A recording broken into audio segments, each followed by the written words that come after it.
Live with ClickOrlando.com, this is News 6 at 7, getting results. We haven't seen a blade of seagrass in the lagoon this year. The poor manatees in Brevard are starving to death. Now at 7, the situation is so dire, one park is being called a manatee graveyard. In minutes, digging into the causes of this crisis and what can be done to get results. Kids aren't going to school for this. But his teachers know, they know he's not going to go take the test.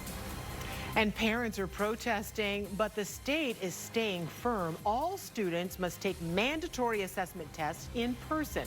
How one local county is trying to alert parents. Good evening. This is News 6 at 7, Getting Results. I'm Ginger Gadsden. I'm Lisa Bell. Thanks for joining us. Also, drugs, shootings, and murder, and several local motels are at the center of it all. Only News 6 is taking you inside the police team targeting those trouble spots. Later, how these problem solvers are getting results. But our top story right now, already he has said anyone 60 and up can start getting a shot starting on Monday. Tonight, Governor Ron DeSantis says the vaccine rollout is speeding up so fast, younger people could start getting their shots in the very near future. We got to get through the seniors, and then we'll lower the age. And so we're going to do that on Monday, and then we'll lower the age to 55 in due time. It probably isn't going to be to where it's only going to be the 60 for as long as we had the seniors. The governor made that statement in Sumter County as he announced a new vaccination pod specifically for seniors, solely giving out the Johnson & Johnson vaccine, 3,000 doses of it in the next 3 days. In addition to more Johnson & Johnson, the CDC says Florida is expected to receive nearly 490,000 more doses of Moderna and Pfizer next week. That does not include the supply sent to federal sites and pharmacies. And one of FEMA's sites is on the move. Starting tomorrow, the mobile vaccination site in Orange County will move to the gym of Barnett Park. It will be there through Saturday. On Sunday, it moves again to the South Econ Park gym. It will give out at least 500 shots a day there until Wednesday, March 17th. As of this morning, nearly 3.8 million Floridians have now had at least one dose of a vaccine, and more than 2 million Floridians are fully vaccinated. That's about 17% of the state's population. Despite the hope the coronavirus vaccine will help return life to some semblance of normalcy, many parents say that time is not here yet. They are angry the state is insisting all students show up in person to take standardized tests. Families in Orange County got the message from the district last night. Per Florida Department of Education instructions, all spring state-required testing will be held at school sites.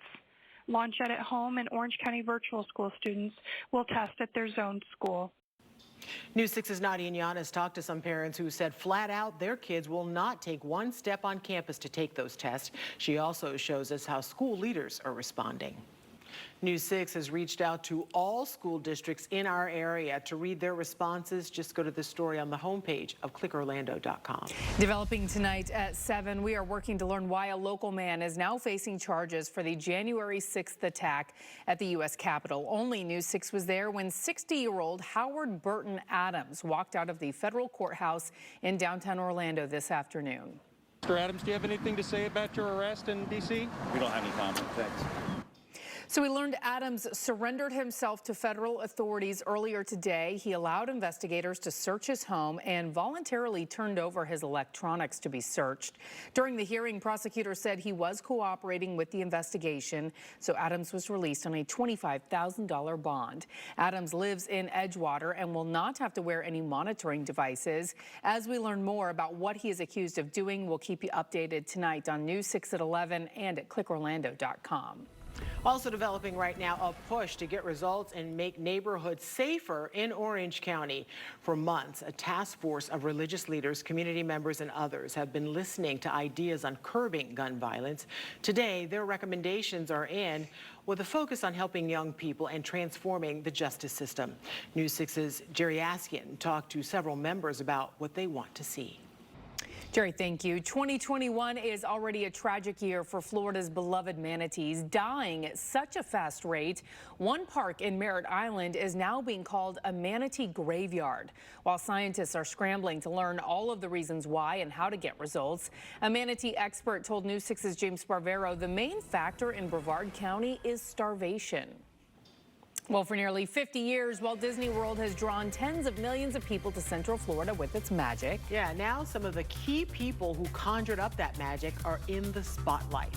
We're profiling some women Imagineers who played a big part in some of the most loved attractions and images that still draw guests to this day. But first, with several local motels at the heart of a spree of crime and violence, police are taking aim. Next, how they are partnering with the city government to make surrounding neighborhoods safer.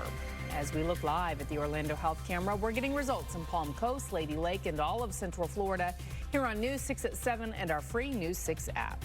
Visit your local Toyota dealers today. Toyota, let's go places. War of the Sisters-in-Law. It's not just in the royal family. Watch the next Inside Edition. Tonight at 7:30 on News 6. I'm Steven Montiero, a.k.a. Trooper Steve. As a state trooper for 8 years, I've patrolled basically every inch of our Central Florida roads, so I can tell you how to get around them better than anyone else can. Bypassing traffic and side roads no one knows. It's more than just I-4, it's your neighborhood streets too. I'm Central Florida's only traffic safety expert. Put my experience to work for you. Catch me on News 6 mornings, getting results. You gotta watch before you go. Here's tonight's lineup on News 6. At 8, Tough as Nails. At 9, SEAL Team. At 10, SWAT. Followed by News 6 at 11.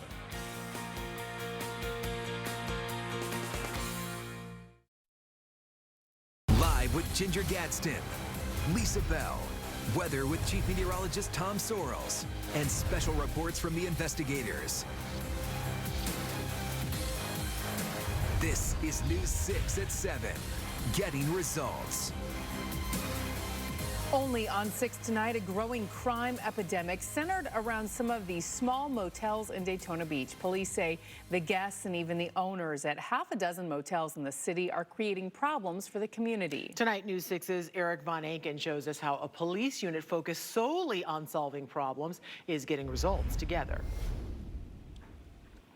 Well, Daytona Beach Police heavily relies on code enforcement to push an owner to fix up. Yeah, in 2017, code enforcement was put under the police department to work more closely together. Well, all month, News 6 is highlighting women who got results throughout Central Florida's history. And as Walt Disney World prepares for its 50th birthday, some of the key design work was created by some legendary women Imagineers. So people like costume designer Alice Davis, named an official Disney legend in 2004 for her work designing all of the costumes for attractions like Pirates of the Caribbean, Carousel of Progress, and It's a Small World. The look and feel of It's a Small World was largely the work of another Disney legend, Mary Blair, who some call Walt Disney's favorite artist. Another beloved part of the Magic Kingdom is right in the heart of its iconic Cinderella castle. You may have rushed past them on the way to Fantasyland. But Disney legend Dorothea Redmond designed the enormously detailed mosaics that retell the story of Cinderella with glass, silver, and pieces of real gold.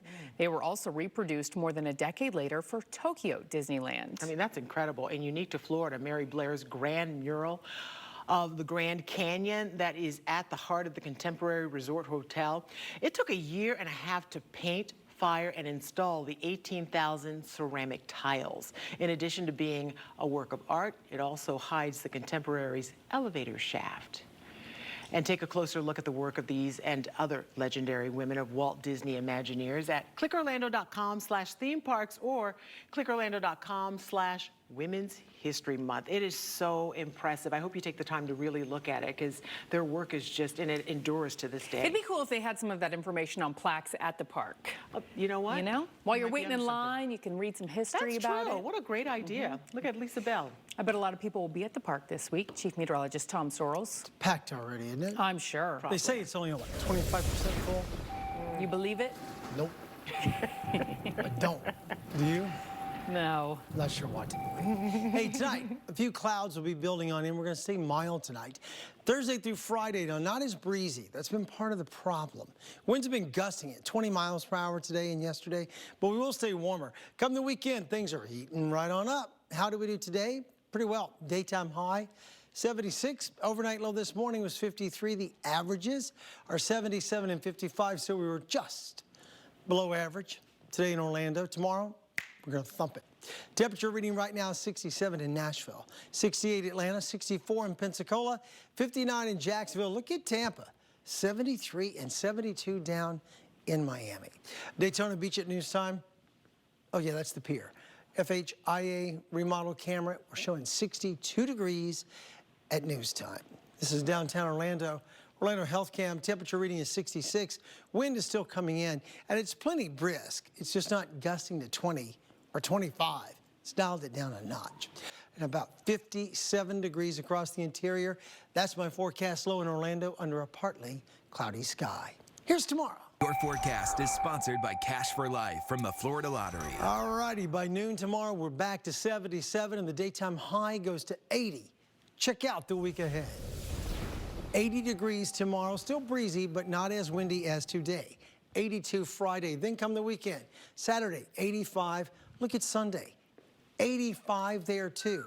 Back to work on Monday, 84. And no real big chance of rain, even next week. Our rain chances are pretty low, but at least there's something there. A lot of sunshine. All right, thank you, Tom. Well, the pandemic has kept many people isolated from loved ones, especially vulnerable seniors. But with the vaccine rollout moving forward, one grandma was given a special prescription from her daughter, or doctor rather, for a hug from her granddaughter. Her story is spreading on social media. And bold burglars on the other side of the I-4 corridor. One of them was spotted trying to break into a Best Buy from its roof. Matt Austin has those stories next. Thank you, Central Florida, for making News 6 at 11 the most watched 11 p.m. newscast. From preparing you for the day ahead to special investigations and sports, no one has you covered like we do. See what everyone's talking about weeknights at 11. Getting results. The award-winning News 6 investigators. Getting results for you. Weeknights at 5 p.m. Hey, I'm Matt Austin. As the country gets ready to spring forward this weekend, Florida Senators Marco Rubio and Rick Scott making another push to make daylight saving time permanent. They have reintroduced the Sunshine Protection Act in Congress. The bill would keep Americans from changing their clocks twice a year. Scott first signed a state version of the act as governor, but Congress must pass legislation allowing Florida or all 50 states to make the change. Taking a closer look from our homepage at clickorlando.com if you want to check it out. Well, deputies in the Tampa Bay area arrested two people they say were caught in the act of a bold break-in at a Best Buy. The Hillsborough County Sheriff's Office put out this helicopter video. Deputies found one of the suspects trying to hide on the roof after the alarms were set off. He had duffel bags, tools, a 64-foot ladder, and was using an earpiece to talk to an accomplice in a car across the street. Neither one made it inside, but some ropes were hanging from the ceiling.